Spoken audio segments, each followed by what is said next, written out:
All right, so welcome back to the chat, everyone. Today we are joined by Mr. Kyle of Life of Bliss. Kyle, introduce yourself and tell the nice folks awake this late at night about your channel. Yeah, I'm Kyle. My channel is Life of Bliss, and mainly I do DIY audio stuff, a lot of speaker building, built out all my subs, all my mains, built a set of bookshelves here recently, just mainly a lot of DIY projects and things like that. Do a little bit of reviews here and there, do a lot of house projects as well, just kind of throw up whatever I'm doing at the time that seems like it'd be good content to throw up there. So that's about it in a nutshell. So you built all your speakers. So you're a Yes. handy dude. Except the Atmos speakers. Those are monoprice Mm-hmm. ambers, 8-inch ambers, and yeah, those obviously you just throw them in the ceiling and not really much to do with those. But yeah, everything else was built. So how do you build speakers yourself? How do you know you're getting your sound right, like your crossovers and all that? Uh, I use kits mainly. Pretty much everything is already chosen. All the crossovers are already done for the stuff in my theater that I've built. So I didn't really, I guess, do the full DIY experience. It was more just a kit. I designed my own cabinets and kind of modified my mains up front, my left and right, were sealed originally. That's how the design was from the website, and I ended up making them ported and a little bit bigger. So that aspect I tweaked a little bit. But as far as the crossover stuff goes, I'm honestly not real versed in that. So I left that up to someone who actually knew what they were doing. And what did you painted them with the that textured with that rhino paint or something? Duratex. Yeah, it's pretty much marketed as a speaker Mm-hmm. coating, and you can either roll it on. There's two different formulas that it comes in, either roll on or a spray on. And I ended up getting the spray on, but still, like, it depends on what kind of gun you have. I used the HVLP, and you still have to water it down a little bit to spray it on to get a good flow through the gun. But yeah, it's Duratex. That is that the same stuff that those JTR subs are made out of? Do you know? I think so. I don't know. There's probably several different coatings out there, but it probably is Duratex. I mean, that's pretty well known as a speaker coating, and a lot of companies do use it, but I can't say for Right, sure. right, right. And how do you think the how do you like your speakers? I love them. I mean, obviously I made them, so I've got Yeah. a little bit of an emotional attachment to them, but a lot of time and blood, sweat, and tears invested in them. But I love them. I think they sound great. I mean, the dynamics, because they're the 1299s from DIY Sound Group, so they have 12-inch woofers in there, two 12-inch woofers, two 6.5-inch mids, and a horn-loaded compression driver. So I mean, they get down and get loud pretty well. So never have to worry about headroom or anything like that. Do you think like what did you have before those that made you want to build your own?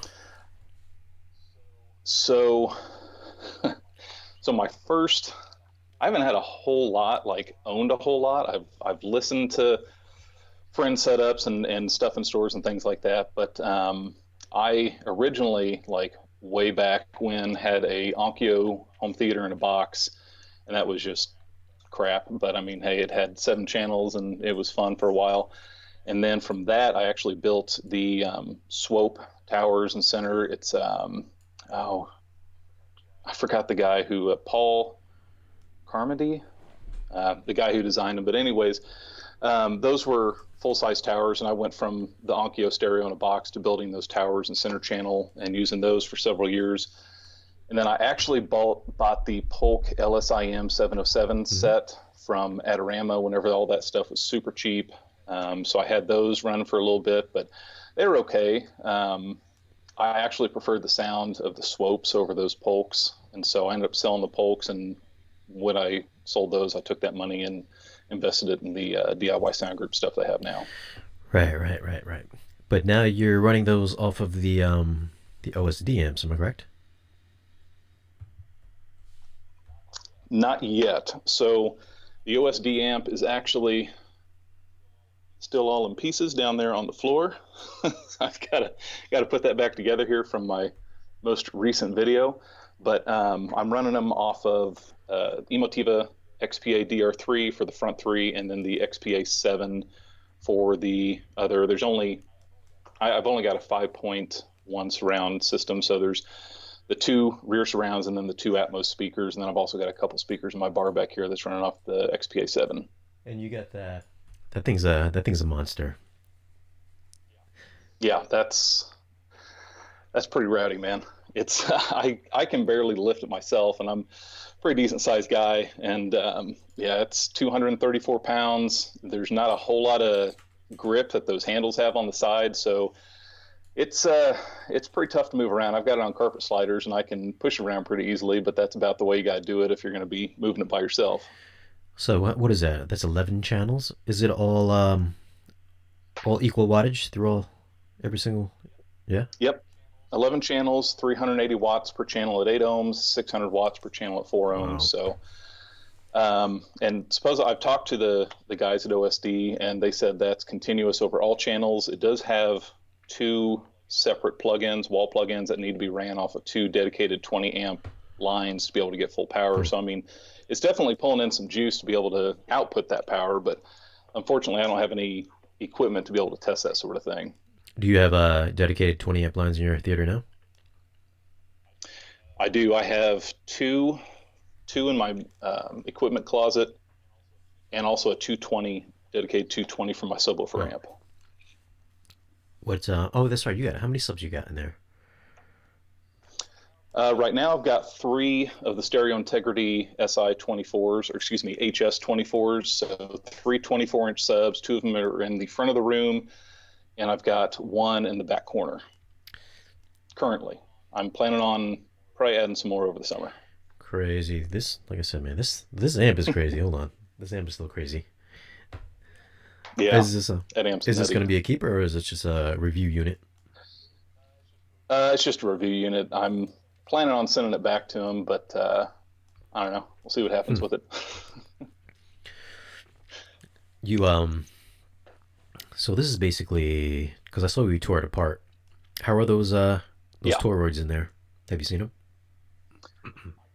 I couldn't actually like open the panels enough because the way it's set up, like it's bolted to the chassis, like the entire encasement for the transformers, and it's like a big U, and it's bolted on the bottom, and so I couldn't pull the panels off and like not unplug a bunch of shit to do that. So I wasn't gonna do that since it's not obviously mine to keep, and I'm not gonna screw anything up and have it not work for me, and then have that issue down the road. But I was able to unscrew the side panel and kind of bend it back a little bit, and I think there's six of them in there because there's three levels where there are twirled transformers, and I could see two on the top, two in the middle, and there's a level below that as well, and there's the same wiring going to that level. So I gotta assume there's six in there, but they're beefy.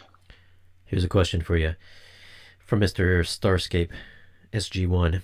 Hey Kyle, is it true for subwoofers and speakers the build of the case is more important to how good the sub and speakers will sound than the sub and the speakers themselves? Um, I don't know if it's more important, but I mean it's a huge factor in it. I mean, if you've got, especially with something large that's putting out a ton of SPL, if you just build a box with no bracing, and it's 2 foot wide in some areas with absolutely no bracing, your panels are going to be flexing quite a bit, and so it's not going to sound as clean. You're going to be losing actually a lot of SPL because all that pressure that should be pressurizing your room is being lost in the vibration of the panels. So yeah, you really need to brace everything well, and it's kind of all in one, depending on where you place it and how you're powering it and how the box is built and everything. It all kind of it's a whole entire package. But yeah, definitely the build of the box is a big part of it. So those boxes like prefab, do you what do you just glue them together and screw them together? And they're basically already kind of specced out for that enclosure. Yeah, there are companies that do that. GSG is a big company that does that. I know Parts Express has those Marty kits for the Ultimax 18s, and I think DIY Sound Group is starting to do that now with some subwoofers as well. They have the flat packs. Those are like a super easy way to get into DIY. You don't have to have a table saw or really any cutting tools like that. All you need is little bit of glue, some clamps, and if you have a brad nailer, it doesn't hurt to have that just to, not have to sit there and wait for hours for the glue to set up. But I have built all of mine just from scratch, like designing the box sizes. Like um, my front two subwoofers, like they look like an L, the shape of the Hmm. box, because of I've got my center channel actually sitting in between the two of them. So they're kind of unconventional with the way that they're shaped. But yeah, all of mine is just built from scratch. Yeah, I see that. You have that, like, it's like a double L, right? Like it's, you have a little cutout for the center. Yeah, like one's an L this way, the other's an L that way, and then my center channel sits right on top of them in the center there. It gave me a little more airspace because I didn't really have a lot of room in the front for, and 24-inch subs, I mean, they need a lot of airspace, and they're like right at the minimum for what those subs need at 8 cubic feet. And then it also gave a spot for my center channel to sit where it was up off the floor a little bit more, and I didn't need to build a stand or anything like that. Right. So wait, how many 24s you got in there? Two? Four? You got three Three. in there. Yeah, two up front, one in the back. Oh yeah. Wait, who makes those now? Stereo Stereo integrity. Integrity. Let's bring that up. What? Yeah, man, the HS24. Look at that thing. Oh, that's. I used to do my own back in high school. I used to make my own car subwoofers, but Hmm. I always felt that was a little easier than to take on doing house stuff. Yeah, it's the same concept. Just normally it's bigger enclosures, and you want to try to make it look nice. Which honestly, mine still aren't actually even painted at this point, anyways. But getting to that here soon as well. Is It got cold and just started doing house projects, and it was like, I'll put that on the back burner. so this is it right here, huh? HS24 Mark III. Uh, Stream's a little lagging here, but I'm assuming, yeah, it's Yeah. Mark III. I'm assuming you got the right thing pulled up, Yeah. Look at obviously. that. So That thing is a beast. How heavy is this thing? It's out of stock too. they're, yeah, he's pretty backloaded all the time. Nick is. He's pretty much a one man show there, building all the subs himself. He gets all the parts in and builds them. But they're supposedly, I think, 115 pounds per Jeez. subwoofer, and they're pretty damn heavy. I put it on a scale, but I also put it magnet side down, and the scale read 95. So the magnet might have had something to do with that, but yeah, they're no joke. 95 or 115, they're still heavy. Look at that thing, man. So you got three of those in there. Jeez. How low does Yep. that go down? When I was doing all the tuning and everything and was doing sweeps, I was flat at 115 hertz, or 115 decibels down to 7 Right. hertz, and it'll go up about 10 or 12 hertz up to the mid 120s, and that's kind of where I have it just flat at. It'll peak a little bit higher in the upper 120s and, or excuse me, upper 20s and 30s, but yeah, I mean that's getting pretty dang loud, and I'm trying to keep everything flat. So yeah, they get down pretty And low. you've got an open floor plan, right? Yep. Yeah, yeah. So I mean, my theater, I'm actually like looking at the theater room right now, and there's fireplace and cabinets beyond that, and the bar's behind me over here. So I mean, it's all open. It's not the best situation by any means, but trying to do with what I got. What's your? That's a temporary house. You said you Mm, I mean, yeah, we're planning on moving, but it's we've been in this house for 4 years now. did you ever think about closing that room off, just making it more like a dedicated space, or you just want to keep it open like that? When the basement was completely unfinished whenever we moved in here, and there was a lot of plans that I drew up trying to like figure out how I was going to do everything. The problem was there was a fireplace like right in the middle of a wall over on the far side of the basement. So it was really kind of hard to close everything off and add an office and add a spare bedroom and put a bar down here and do everything that I wanted to do. So we just didn't have the space to really put an enclosed room and still have all the living space that we wanted. How loud do you listen? I'm sure you don't listen at reference levels. Um, so I've got the Yamaha RXA 3070, and if you went to zero on that, that's way above Mm-hmm. reference. Like -15 to -17 from what I read is reference on there. I usually listen to about -20. But my subs are usually about 10 to 12 decibel hot as well. So, I mean, the subs are playing over reference, but my mains are a little bit under. If I want to listen to something real loud, if everyone's asleep and I can't, get rowdy, it's a lot lower than that. Yeah, I get that all the time. Do I listen at reference levels? I mean, reference level is pretty painful. It's loud. So Oh yeah, yeah, yeah. I mean, it's fun for a scene or for a demo, yeah. like Ready Player One during the race car scene, something like that, or some John Wick scenes. That's pretty fun. But yeah, it starts hurting your ears after a Yeah, no, while. I listen well below reference levels because I get that all the time. Like, Shane, how low do you listen to? I'm just like, listen, I listen at comfortable levels. So Yeah, just, yeah. for sure. So people like to listen at reference, but that's really loud. Yeah, like we don't live Hmm. in commercial movie theaters, so you got to protect your hearing. Yeah, when it starts hurting, I mean, there's no point if you're just sitting there trying to enjoy a movie. I mean, everyone wants to claim that their stereos and their home theaters go to reference Yeah. levels, and it's they do. That's fine, but yeah, you don't want to be hurting your hearing while watching a Mm-hmm. movie. And bass frequencies, like the reason they're so hot, those don't hurt your hearing as much as the Yeah. highs do. I mean, I'm sure there is some hearing damage, but not as much from what I've read as the mids and highs. So that's my excuse. Yeah. Usually, I say don't listen to it too high. Don't go to like reference because I don't know how big your space would be. But for anybody that's always wondering, should you listen at reference levels? At that point in time, usually becomes so loud that you really have a hard time hearing like separation, the sound effects and everything like that. It starts Yeah. just being just noise all of a sudden. So, Yep. Yeah, especially unless you have a really nice dedicated room that's sound treated and things yeah. like that, like in my environment. Yeah, once you start pushing it, it starts echoing a little bit. And I mean, it's really kind of hard to localize everything just because, it's I've got a 35, 40 foot long room by 15 foot. So I mean, it's got a lot of room to echo and bounce all around. So yeah, it's kind of counterproductive at some point. Are you finding there's a lot of information in the height channels when you're listening to Atmos soundtracks? Yeah. Um, I've only got two above, like the Atmos up above, just slightly in front of where we sit. It really just depends on the movie. Midway, we just downloaded that or got that on Vudu recently. I was watching that, and there's a lot of sound Yeah. effects and everything coming on the surround channels and overhead. So that's a good movie for overhead and surround. But yeah, just it just depends on the movie. Yeah. Yeah, I get that all the time. Although lately now that I got the Trinov in there, it really enhances everything that I listen to. Like everything I used to think that there wasn't something up top, there's like Hmm. clearly something up top now.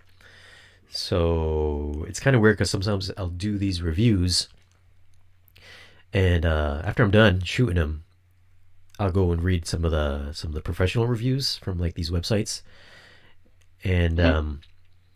I think our audio portion of the reviews used to be kind of the same, like lighten the Atmos side effects, yada yada, and all this other stuff. And I'd be like, okay, I guess I'm vindicated with my reviews. But ever since I got the Trinov in there, I've gone back to rewatch some of them, and the movies Hmm. that I was like, it doesn't sound that good. Now it's like so much more information. What what some processing, an extra processor can do, like better software, I guess. So Yeah. which I was talking to the Trinov guy about this the other day. I was like, it is almost like cheating. It's like cheating or something. Because if I'm using like a Marantz or a Denon or whatever else I had, Emotiva, even though I thought they were like really high end, they always kind of sounded the same. I've always got the distinct impression because I guess because we were talking about this too, like they use the same DSP chips that everybody uses. So it's kind of like they all pick Hmm. from one supplier. Whereas in the Trinov, it's everything's like bespoke, like they make everything. He was like, yeah, that's why you hear all these higher end flagships. They kind of sound the same. The only differences are that you'll get better build quality, like better DACs. Whereas like they get their code by themselves. They get the codes directly from like DTS or Dolby. So they have like the golden code, and they build it Hmm. straight from that. So that's why you can hear things a lot better. Everything's more pronounced. So I was like, Hmm. oh, I was like, so I went back and watched all these reviews that I was like, oh, this I gave this movie like a 7 for audio, which is clearly like an 8.5. I'm like, shit. I was like, it's almost like cheating. He goes, not really, because now you're hearing it what it's supposed to sound like instead of what everybody else hears. Yeah, yeah. I mean, I've also heard like on the forums, I've seen people will bump their surrounds and their Atmos Yeah, up like 2 or 3 decibel from where the mains are, just to kind of help with that. But yeah, I'll agree with that. I mean, I haven't really noticed too much of a difference. Granted, I'm using the same processor. I've just got the Yamaha, but going from amp to amp, you don't hear too much of a difference. But that's really the processor there. I don't have the experience that you do with several different processors like that. I'm sure you'll get the emotivas in soon. That'd be Yeah. nice. I need to get more channels. I mean, how many you got right now in your theater? Like I said, it's 5.1.2. So Oh, so you don't have backs or rears. no, and because I've got actually a sliding door, well, 3 foot behind where the seating is, there's like a little tile walkway off the sliding door. So yeah, like I said, there was a lot of challenges when it came to trying to get this space set up to where it was a nice media area. But yeah, there's a sliding glass door right behind there. Real quick, this guy's got a question here. Hey Shane, does the Trinov Altitude support IMAX Enhanced? Did you ever listen to it? The Trinov right now does not support IMAX Enhanced, but there is a firmware update that should be dropping really soon. We'll talk about that more on Monday. So, guys, if you're interested in that podcast, it'll be up at Monday at 5 o'clock. I'll have the Trinov gentleman here. We'll be discussing that and going through some of the settings and through the web UI and the browser and all that. So that's Monday at 5 o'clock. All right. So you've got the Yamaha. Hopefully you're gonna have the Emotiva in soon. Is there what's next on your list for your theater? I've got a little bit of space behind the couches, and I've got a few subwoofers that I'm going to put behind there for near field subs because I've got the amplifier I'm running is the Symbosen FP 20000Q, which is it's kind of like a pro audio amp, but it's a 4 channel amplifier, and I've only got 3 subs down here, and so I've got one channel open that's good for 2000 watts RMS and up to 4000 peak. So kind of just hate having that go to waste. So I've got a few subs, and I'm going to throw behind the couches here soon. Oh, you've only got 3 subs. Yeah, that's too bad. You only got three 24s. Yeah, I know. You know, We're going double digits here with the next one, so it'll be a fun build here soon. I was talking to the Trinov guy. Their theater in there is gonna have like 16 subwoofers or something, and they're gonna have Oh yeah. that 50-inch sub. Have you seen that thing? Yeah, it's like some company over in Yeah. Germany. So he's Yeah. got there at his place It, now. oh, he has one? Yeah, he said it's he's got it in his little storage facility. And he says it's like scary big. I forgot the name of that thing. Oh, I bet. What is it, 48 or 58 inches or something? Yeah, it's crazy. It's like that Back to the Future one. I think it was in Was the it 50? 50s. Yeah. Um, yeah, I was reading the specs on that at some point because someone either posted it on Facebook or somewhere, and like the X Max is not that much, and everyone was saying how you know, it didn't move a lot. It can't make that much noise. And it's like, you got to Yeah. understand, you're talking about 50 inches of surface area. You don't need a whole lot of movement to be able to make a lot of sound. I mean, these 24s, I mean, when I had just my single 15-inch Ultimax, that thing would be pounding and going away and almost bottoming out. And then you got a couple of 24s moving up front, and you can't even barely see them move, and they're matching the volume that 15 was doing as it was almost bottoming out. So it's all about how much air you can move. Yeah, he said Yeah, it's he said they've got huge. one of those which is going to go in the back of the theater, and it's only for like the infrasonics, just for the stuff that you feel, but you're not going to hear it. You just feel it, Yeah, and everything. All the other subwoofers are for the actual listening. yeah, that'd be good Yeah, for that. I would, uh, yeah, crossing that over like 80 hertz. I mean, you'd have to be able to Yeah. localize that. You'd be able to hear where it's coming from. Something that big, you would think. Yeah, talking about that subwoofer in your 324s, and then I go and do a review for two little baby 12-inch subwoofers. Hey man, that was a good the review. two the two little baby 12s, which I like that part when you were like, nah, not feeling it there, and you're like, no, not feeling it in my guts. It's like, no, not going to feel it with those. well, let me tell you though, they're normally $700. They are on sale right now for $599. Listen, for the folks out there that are interested, because I always get yelled at. Well, I don't get yelled at. I always get bitched at for doing expensive equipment. This here, I requested to do this because it was $700. Now it's cheaper. It's a subwoofer that I think a lot of people can afford.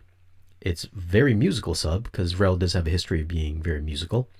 Still is a very musical subwoofer. It's got a fantastic looking design. It's got the carbon woofer there. I'm a little iffy on the polished glass top plate. Never a fan of that. I felt that it was too big. But it's like for sound quality wise, listen, it's right there with the SVS SB3000 as far as form factor and sound quality. I will say, I know I've got a couple questions on the actual video itself.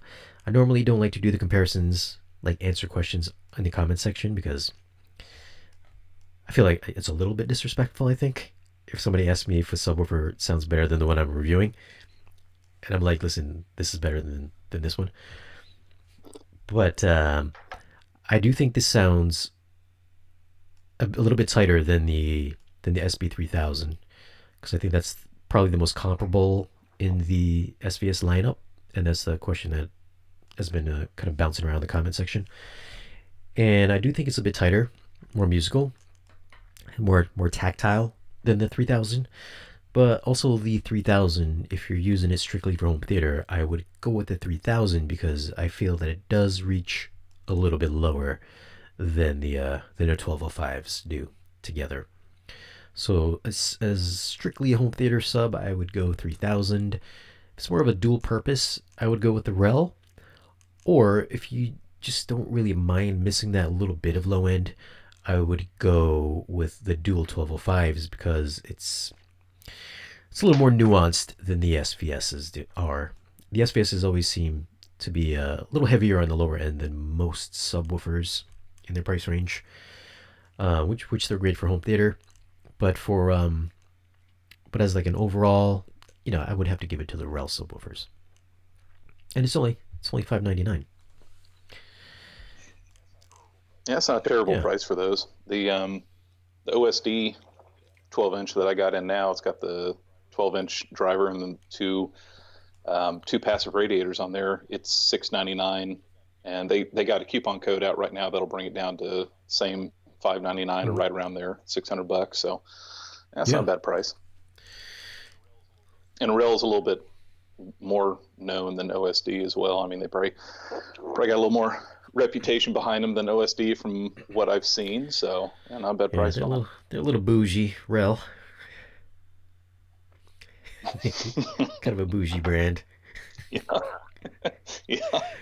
I They're the ones that have the line in for the highs as well, don't they? Because they have some technology in their higher end subs that like look at the high frequencies as well. Does that sound Yeah, familiar? so they're high level inputs. You're supposed to plug them. It's supposed to go directly from your receiver or your amplifier directly into the sub, rather than going to the LFE. And it's supposed to integrate Hmm. better with your main speakers. So it's supposed to be more of an extension of your left and rights. So it's kind of like having stereo bass in there. So Gotcha. hence Interesting. that So you would need two of them to really utilize that then, I think so. Yeah, I think or no? I don't know.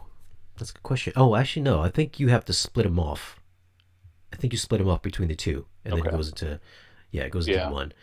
Um, Just to kind of be an extension, you'd want one working with the left, one working with the I would think right. so. Yeah. I mean, I Yeah. requested this guy here. This is their 212 SE, which has dual 12s in it. And this is supposed to be one of their more musical ones. It's $4,200. But let me take myself off the picture. Um, so this one's $4,200. It's one of their higher end ones. This is supposed to be a very musical subwoofer, but also belt out some good bass for home theater. But I think with their expensive stuff, like they want to send somebody out to go and hook it up for you. And he, Mm, he was like, "Yeah, we okay. can't do that right now because of the whole COVID thing." Yeah, Yeah, because that's screwing two everything of these up. would be like $9,000 basically. So I don't know if they trust me with $9,000 worth of subwoofer. I wouldn't trust you with that much. Yeah, that's getting up there, man. Yeah, this is ridiculous. I'm not gonna lie. I did request the smaller versions So, of these though, so we'll see what happens. These guys here. I don't know, $9,000 for a couple of subs, man. I don't know. That's expensive. I'm hoping to get this one here. These are $3,000 each. They're the same thing as the duals, but cut in half though. The 12s. Okay. Again, the REL. I don't know why they got to put the branding everywhere on the subwoofer. Like we get it. It's a REL. You don't have to put REL everywhere. Oh, like on the Yeah, top and yeah. they don't have to put it everywhere. It's got to be on the feet. It's got to be on the front. It's got to be on the top. Yeah. Hey, they want you to remember who you're Yeah, listening to. you go into the room like, oh, you got a REL. You must have paid some bucks for that thing. Yeah. It's a status thing, man. I hate it when I do something expensive. It's always like I can get this for a quarter of that price. You spent how much for that when you can build your own chain? I'm like, guys, listen, I'm not a handy person. I'm one of those guys usually. I mean, I get it, and I mean, I'm getting stuff in, and I'm getting more used to, I guess, what stuff costs whenever you're looking at pre-built stuff. Just because, I mean, I don't know. I've been building like you were talking about car stereo and stuff. I've been Yeah, building all that and doing all my own home theater speakers, and it's like, man, you almost get sticker shock when you look at some of these subwoofers and towers and stuff out there. They get yes, they expensive, do. but then I think about them like, man, I've put 30, 40 hours in some of these builds. And I'm like, yeah, I can see why they cost that much. So it's all about time and money. That's like what the SVS hate too. It's always every time I do like an SVS review, it's like, how come you didn't go check out the JTRs, check out the JTRs or the PSAs. But I think those guys they build them themselves, right, in the garage or something like that. So So so JTR, and I just know this from watching Youthman's video recently. He builds most of the cabinets, I uh, believe. Or no, I think he gets his cabinets sourced and he's just putting everything together. So the oh, crossovers, the speakers and the cabinets and that sort of thing. I think he's sourced all of that out to a local company to build all of his right. cabinets. Um, but yeah, I like the not necessarily manufactured speakers, but like the guys doing the GSG audio where they're doing the flat Mm-hmm. packs for everyone. They started out pretty much, he said, in their garage or like a small shop off of one of their houses, I think. I mean, it's not a big operation. And they just started with one CNC machine and then they got up to two CNC machines. And he said, I was just talking to him the other day. He said they just are moving now to a larger shop and have some employees working for them now. So, I mean, it's kind of a bigger operation now. But yeah, a lot of these people like JTR and stuff like that start off small and Yeah. you know do what you can until you start making it. Is this I've never heard of GSG. These guys here. I know there's some. They do a lot of flat packs. Can you buy their stuff? Can you buy their stuff pre-made? There's I think there's one or two that they will do pre-made because he about a year ago he was talking to me about how I painted my mains because he was watching my video spraying the Duratex and he was asking the size of compressor that I use and the gun that I use and things like that and just kind of the technique. Um, so I think they started offering that here within the past couple of months. Um, but most of their stuff is you get it shipped to you, and and you build it yourself. You finish it yourself. You know you're building it without having to cut all the wood Right, essentially. right, right.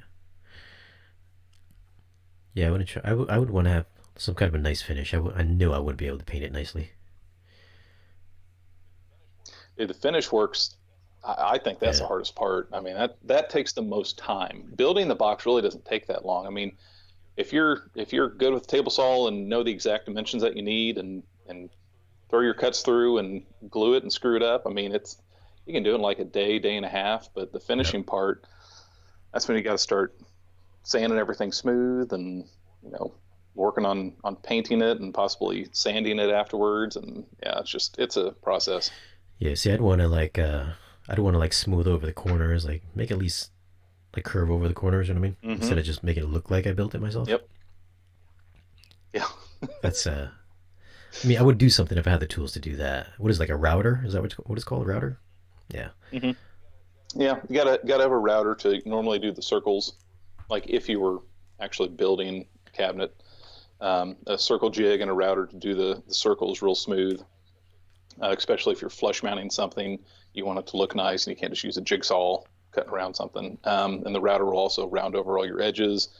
You can also flush trim, so you don't have to like get everything exactly aligned. You can come back with a flush trim router, and it will follow the board beneath it that it's glued or nailed to, and make it perfectly flush with that board. So yeah, router's like one of the best tools to have if you're building speakers for sure. Dude, every time I look at you, you're putting a shot down. I'm surprised you're still I'm surprised you're still awake right now. Oh man, this this was like maybe a shot. It's just little sips at a time. It's the same one I've had since we started. But It's about the long game. I remember when I was in a car audio in high school, I had this big audio bond sub. Are you familiar with audio bond? Oh yeah, So this thing was one of the prettiest subs I've ever had. I bought it off this kid for like $200, but it was like this. probably chrome and Yes, it blue, was. wasn't It it? was it was a 12-inch sub. It was huge. Had the biggest magnet I'd ever seen at the time. I mean, it's still a lot bigger Yep. than most of the stuff I see nowadays. And me and my buddy, we didn't have any tools. We had like this jigsaw. What is it, like the handheld with the little thing in the little blade at the end? We had Yeah. that Yep. in a little roto zip. What are those things called? Yeah, Like a Dremel. Dremel. Dremel. So we Yeah. cut the box with the jigsaw, and then we cut the hole with the Dremel, which took us like probably like a half an hour to just Dremel the whole hole out. Probably should have just stuck with the jigsaw. Wouldn't have looked pretty either way, but the jigsaw would be a lot faster. Well, we figure nobody's gonna look at the hole once you put the speaker in there, but we're like, yeah, let's just do the Dremel. Yeah, that was like an all night There you affair. go. Hey, do you want to see what I had in my truck? I just traded in my Avalanche here this past fall because the motor ended up like the motor ended up giving out twice on me within like 4 months, and it had like 180,000 miles on it, so it was time. But search Blister 6.4 Avalanche JL audio, and it should pull up a thread on DIY mobile audio. And I pretty much took out the stock midgate that they have in those Avalanches. You can fold the back seats down and then fold this midgate down, and it would extend your bed from like a 5.5 foot bed all the way to an 8 foot bed, but it just go all the way up to the back of the driver and passenger seat. So the reason I bought one of those Avalanches was I knew I was going to do stereo, and you can put obviously bigger subs and a proper enclosure behind seats, and you have the bed space versus putting it underneath the seat. So yeah, I ended up building my own midgate in there and had two JL 10W6 V2s, two 500 to 1 amps, and a HD 600 to 4 all back there in the midgate. And it was all hidden away. It didn't take up too much bed space. And that was kind of like my first big build of actually doing something besides just building a little square box, to throw in the trunk of something. I'm not bringing. And like when you find the thread, like look on page 5 or 6, and you'll see it like completely Was it finished up. Blister Audio 64?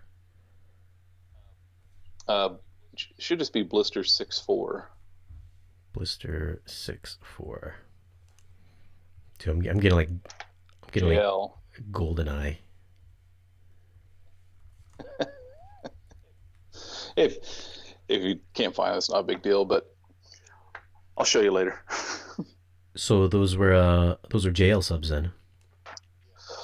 Yeah, yeah, I had JL subs and pretty much all my vehicles. That was what I went with was JL. Have you heard their home stuff?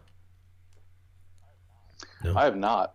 I've seen their home stuff. I haven't heard it though. That stuff looks Yeah, it's nice. expensive. I've Yeah, it I'm is. trying to get a couple in here. We've been working with Audioholics to try to get me a pair.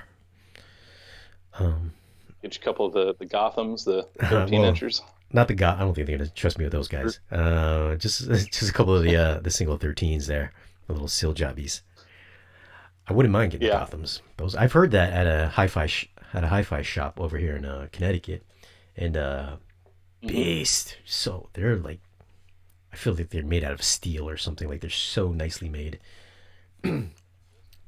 Those have Yeah, got to be 250 yeah, they're pounds. ridiculous. Those are hooked up to some Wilson audio speakers, which Hmm. are ridiculously expensive as well.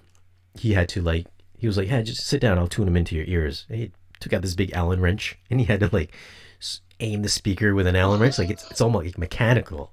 Oh The whole my, thing was like all mechanical back then. yeah.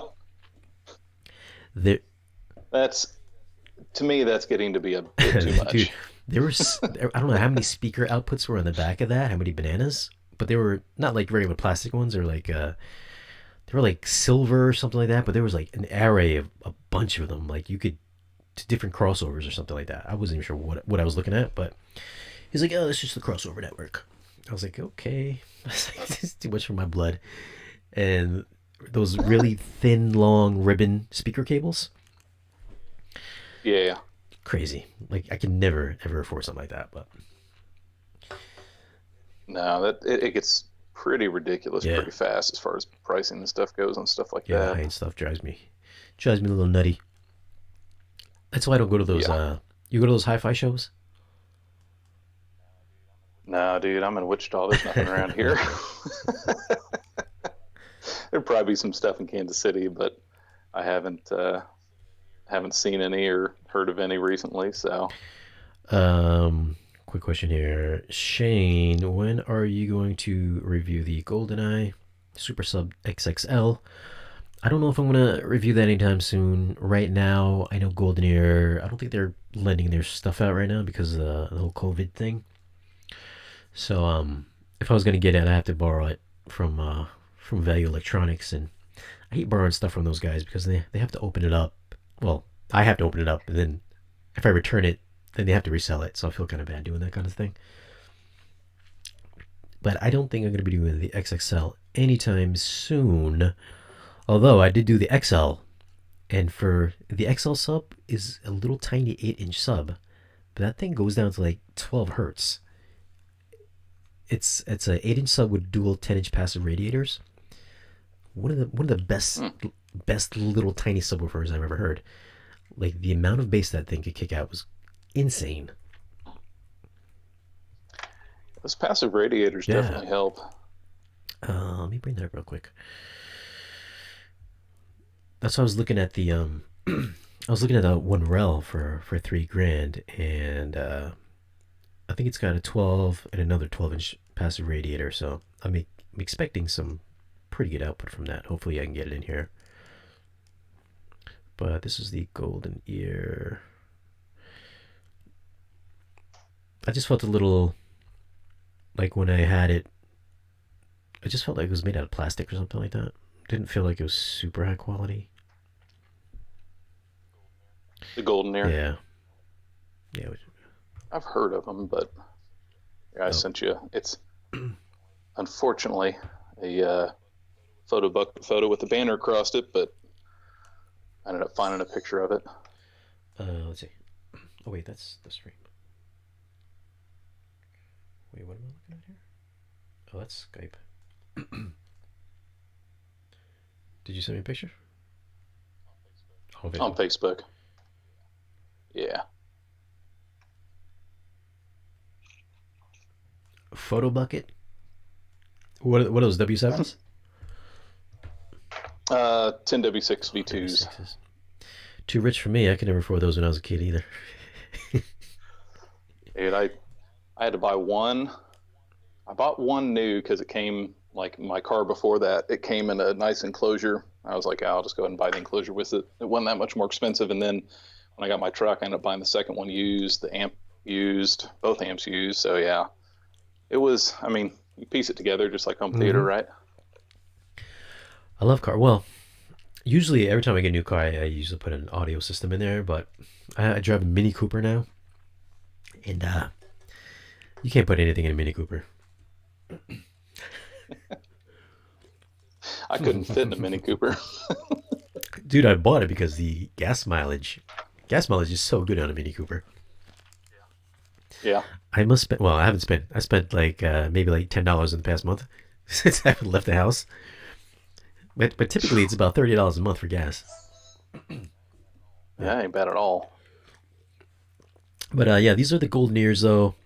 Interesting looking subs. I just feel like the build quality is alright, I guess. Very stout. Like that little guy is so stout. It feels like it's got a one of those dumbbells in there. Like it was so heavy. I just wish it was a little more attractive looking. But anybody interested in getting the XL, listen, just go for it. Especially if you love deep bass and you like a small form factor. You want to keep your significant other happy. I really don't know of any other sub that would beat this little thing for its size and output, especially the whatever you get from SVS.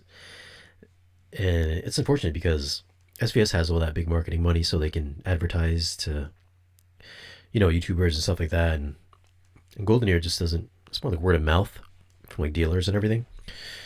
Um, You don't see too yeah, much of them as far as advertising goes. So you're looking at the force fields. these are the Super Sub series. Oh, the super. Yeah. I was about to say those force fields are kind of ugly looking too, like well, a trapezoid. I think these came out. Oh, super I series. think There these we go. these came out like quite a while ago, and I guess maybe that was the style back then. That was the design style. They just haven't really updated. Yeah, that does look like it would put out quite a bit of noise there. I mean, I like it. If I could Yeah. get like a really good deal on it, then I probably would have kept it. But it's always like I always get new stuff in, and it's like I get spoiled because I get all this stuff in. It's rare that I keep anything. Yeah. You get quite a bit of Dude, stuff I've in, man. got I don't know how many like the best pre pros I've had in here, and the first one was like I was like, man, I gotta get that NED in here. I was like, I'm definitely gonna buy this after I have it. So I had it and I kept Yeah. it for like 5 6 months, and I was like, they're like, so another company was like, we're gonna send you something else. I was like, I said, okay, I guess I don't really need to keep this. Like I hadn't owned anything for about 2 years, like to myself, because it's always Yeah, that's not a bad problem, man. it's, I mean, that's pretty. I mean, that's cool though that you've got such a following and that companies are willing to send you this sort of stuff, expensive stuff too. That you're able to do that, and I mean, you're obviously helping everyone out too by looking at it and giving your opinion and testing them out. So that's well, pretty you're getting cool. there. You get like 30,000 subscribers, right? Yeah, Almost. Hopefully here within the next week or two. yeah, But yeah, starting to get some stuff in. yeah. It's That's pretty cool. cool.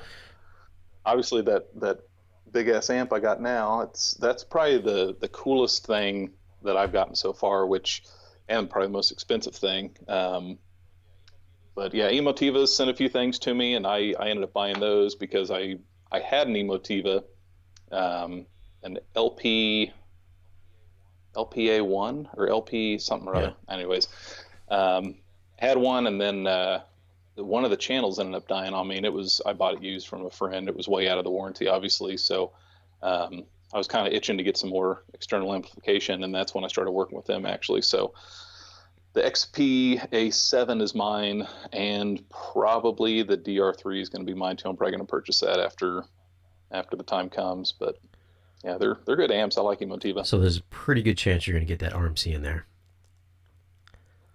Yeah. Hopefully so. Would you get the RMC or would you get the XMC? XMC is a cheaper Yeah, one, it's right? 3 grand. The other one is 5. I would. I mean, there's quite a few people that have had that Yep. RMC.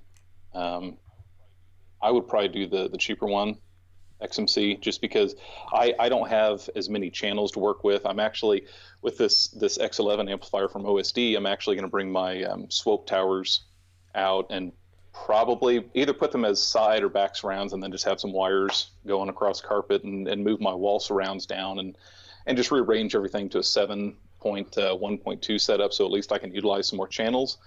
But I'd probably do the Emotiva XMC just to get Mm-hmm. something a little different, and I don't need all that processing power because I just don't have the amount of speakers and channels to do it. Yeah, this is probably my favorite processor from this year. I mean, it's got 16 channels. It's fully differential, so it'll go very well with that DRC amp of yours, the DRC3. It's not expandable Mm-hmm. like the RMC is, but I mean, I don't think you can fit 20. Well, I I mean, don't think you can fit 28 speakers in your room, can you? No. oh no, no. I mean, if I wanted to, I could find a way, but realistically, no. Yeah, I mean, $3,000 for a 16 channel processor, something like that. Yeah, That's dude, not that's awesome. bad. It's an awesome, one of my favorite ones this year. I mean, I preferred it over the 8805 Marantz, which is $4,500. I thought this sounded better. It sounds just exactly the same as the RMC one. Like I had it for about 6 months, and like I told you the other day, I sent it back like 2 days ago. They're supposed to send it back to Hmm. me when it gets the room correction update. There is no room correction yet. I mean, it's been out for a good while. It's the direct live Yeah, thing to yeah, me, yeah. right? I don't know what's taking them so Yeah, long, but it's taking them a while though. Um, yeah. so yeah, man, yeah, for $3,000, I think that's like right now. I feel like that's the best preamp processor to get for under 5 Gs. Unless, man, actually, now I think about it, there is the Anthem AVM 60. That's pretty. That might edge it out actually, but that has been out a few years now, and I'm pretty sure I've seen the new model already. I know they're coming out with a new one, but for Yeah, $2,400,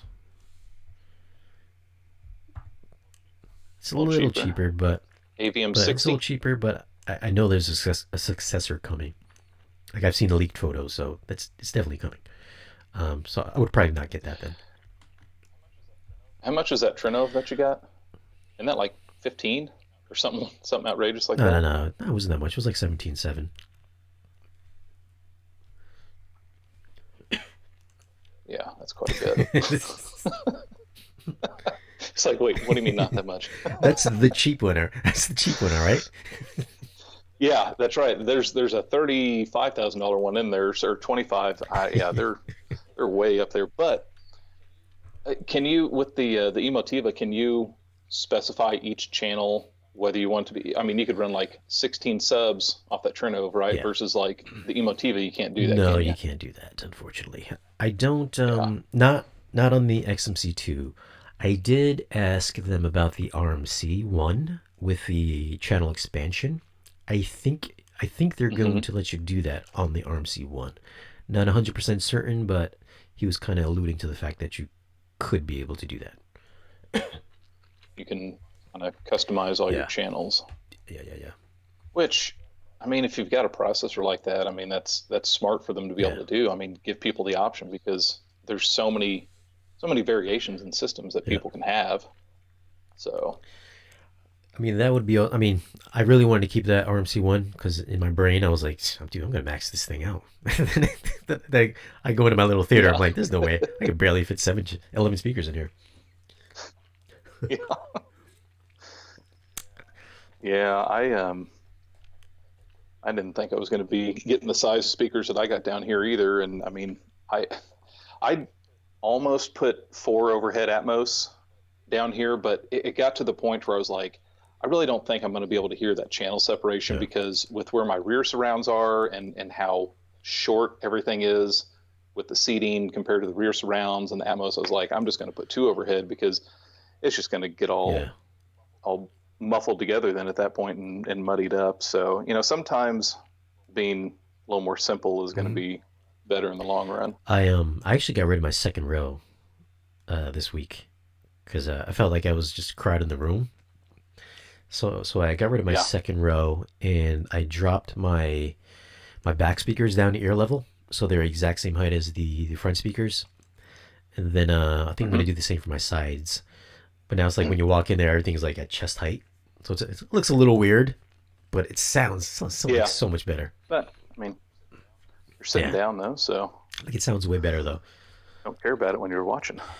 And then it's weird because now I took a few measurements of my room to equalize the bass, so it sounds good everywhere. Because apparently you're not Hmm. supposed to sit directly in the center of the room because that's where the null is, where the natural null is. Yeah, it's like rule of Yeah. thirds or something like that. So I had to take two of the small speakers, the RELs. Those are in the front corners. The one of the PB16s is now it's in line with the seat, so it's like an end table to the left side of my seating area, and then I have the other PB16 in Yeah. the back right corner. So now it looks really weird in there, but now it sounds awesome pretty much everywhere you go. Yeah. Well, as long as it Yeah, sound good, man, that's all that matters. everybody's just like, I now got this big, huge empty space behind my seats, and just one subwoofer. I got the riser, and there's nothing on the Yeah. riser. Oh, shoot, man, you got to start doing those on the DIY forums. They've got what they call a Boss platform. They take a couple 12-inch subs and just free air, but you have a plywood platform essentially that you mount the subs to Oh firing yeah, down, yep. and there's a little like 2-inch spacer to where it gets the platform off the carpet or flooring or whatever. And then you set your seats over the subwoofers, and the entire platform shakes instead of having like bass shakers Yeah. attached to your seat. Like supposedly that's the new thing with the DIY crowd to make these platforms and throw subs that are in there and shakes your whole entire seating. Do you know? You know, I got a new neighbor downstairs. They would not like that. Yeah, I was watching. I was what was I watching the other day? I think I was watching Midway with my buddy because he hadn't been down here, Hmm. and he promised me he didn't have COVID-19, so I trusted him. So I gave him a little demo. I was listening to it a lot louder than I normally would. Then we all we hear we hear on the floor is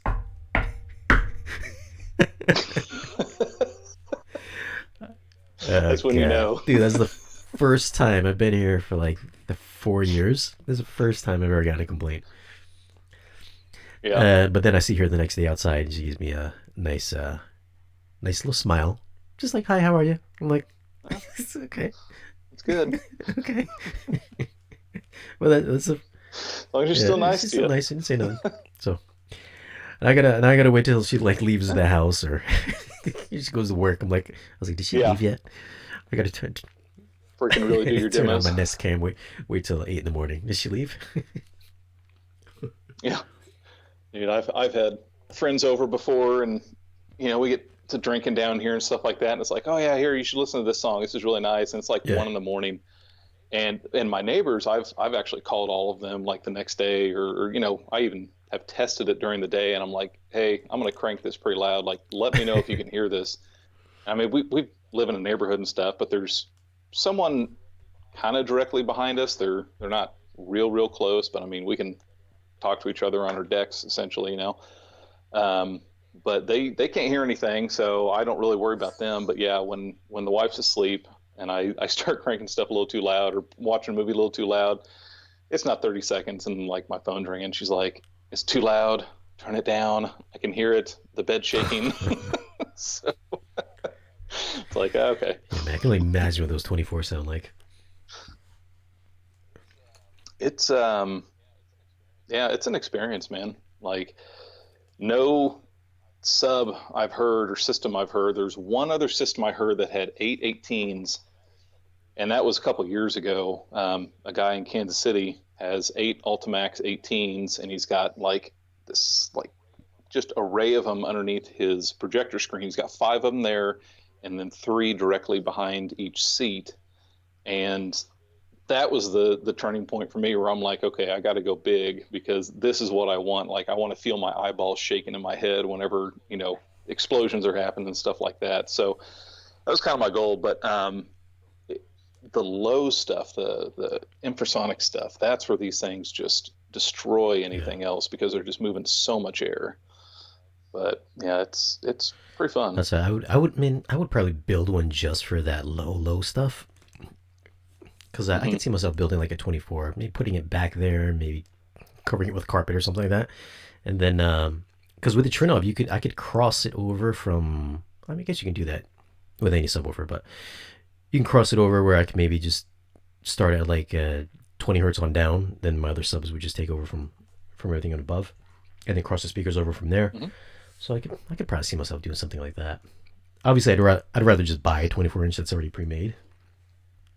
Easier. Yeah, I was. There's actually a 24 flat pack from DIY Sound Group. They have a sealed. I think it's like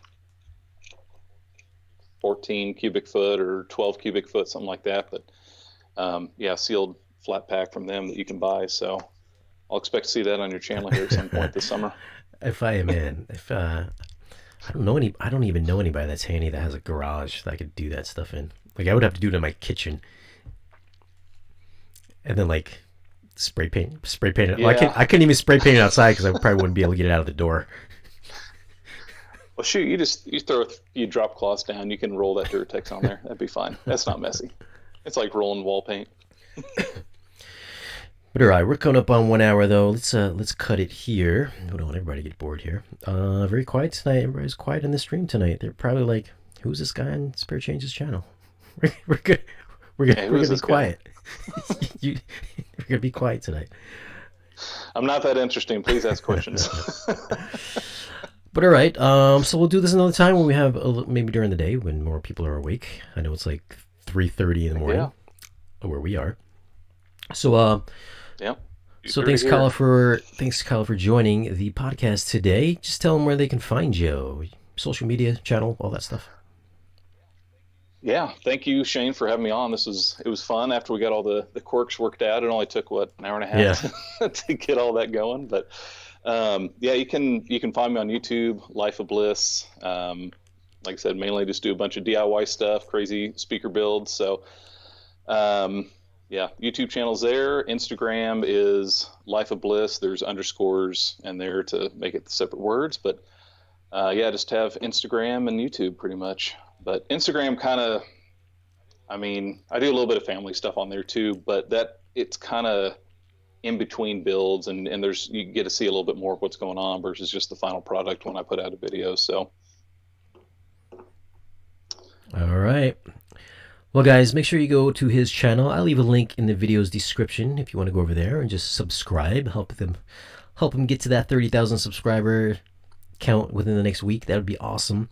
Of course, you can always listen to this audio portion of the podcast. Links in the video description down below if you want to hit up iTunes podcast or Spotify. Links will be down there as well. As always, guys, thanks for watching, and we'll see you in the next one.